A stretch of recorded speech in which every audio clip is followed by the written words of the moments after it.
Olá, tudo bem? O texto que eu gostaria de meditar com vocês hoje encontra-se em Marcos, capítulo 9, versículo 24, que diz assim: Imediatamente, o pai do menino exclamou: Creio, ajuda-me a vencer a minha incredulidade. Marcos 9 está narrando a história de um pai que leva até os discípulos de Jesus um menino que tem um espírito. E esse espírito acaba tentando por vezes matar o menino. E os discípulos de Jesus não conseguem expulsar o demônio, o espírito desse menino. Então, esse pai leva o menino até Jesus quando ele enxerga Jesus. E no versículo de número 22 ele diz: Muitas vezes esse espírito tem lançado no fogo e na água para matá-lo. Mas se pode fazer alguma coisa, tem compaixão de nós e ajuda-nos. Sabe, é interessante notar na palavra desse pai que mesmo quando ele está clamando por ajuda a Jesus, há uma raiz de incredulidade de que realmente Jesus possa fazer o que ele está pedindo para Jesus fazer. Ele diz: mas se podes, faça alguma coisa. E analisando como ele vem descrevendo o que acontece com o menino desde muito pequeno, com o espírito dentro dele.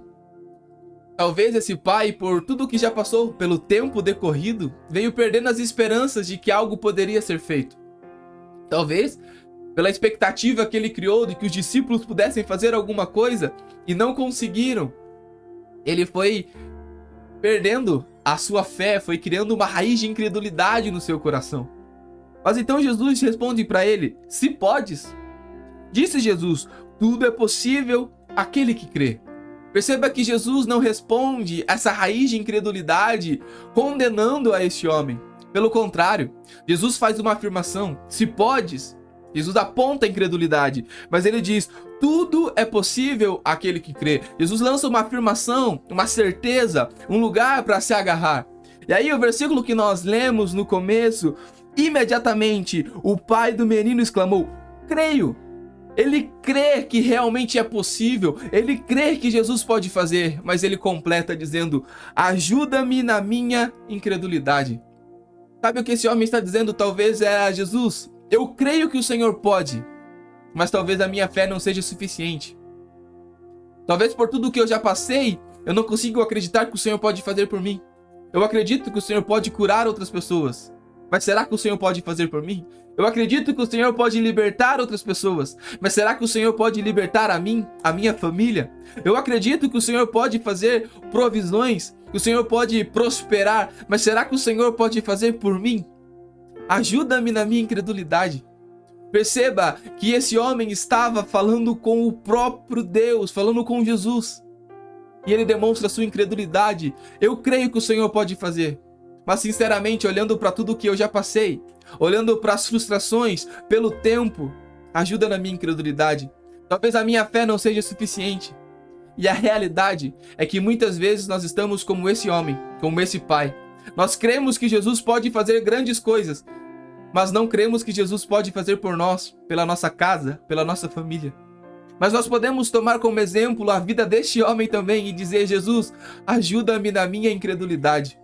Jesus não se afasta desse homem, ou Jesus não deixa de fazer ou de expulsar o espírito do menino pela incredulidade. Pelo contrário, Jesus realmente expulsa o espírito desse menino, respondendo à fé desse pai, mesmo que uma fé limitada, mesmo que uma fé com uma raiz de incredulidade.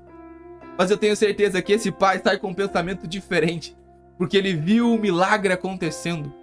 A resposta de Jesus, a nossa incredulidade não é repreensão, não é se afastar, não é nos colocar de canto, pelo contrário. Jesus disse: podes, ele lança uma afirmação: tudo é possível ao que crê. Então creia nessa palavra de Jesus, tudo é possível ao que crê. Há uma afirmação de Jesus. Mas também há um pai com uma fé talvez não tão grande, que reconhece que sua fé é pequena e diz: ajuda-me na minha incredulidade. O único que pode te ajudar a aumentar a sua fé é o próprio Cristo. Não há outro lugar que nós podemos correr, não há outra pessoa que nós podemos ir, não há lugar onde nós compramos a fé. Nós simplesmente precisamos ir até Jesus e dizer: ajuda-me na minha incredulidade. E eu tenho certeza que Cristo estará lá para te ajudar a vencer. Que Deus te abençoe.